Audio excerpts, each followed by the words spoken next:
केंद्र सरकारनं पेट्रोल आणि डिझेलच्या वितरणात पारदर्शकता राखण्यासाठी तसंच संभाव्य तुटवडा टाळण्यासाठी 90 दिवसांसाठी नवीन मार्गदर्शक तत्व लागू केली आहेत।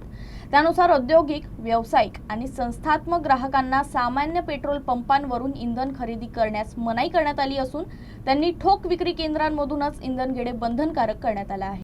केंद्र सरकारनं 90 दिवसांसाठी नवीन मार्गदर्शक तत्व लागू केली आहे।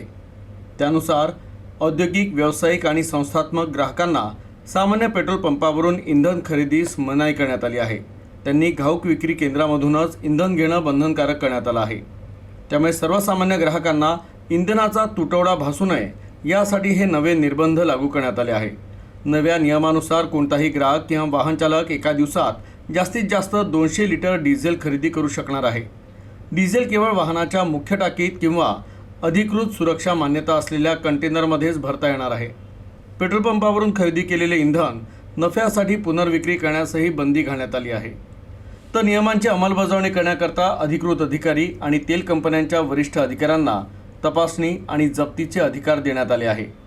तर उल्लंघन करणाऱ्यांवर अत्यावश्यक वस्तू कायदा 1955 अंतर्गत कारवाई करण्यात येणार आहे।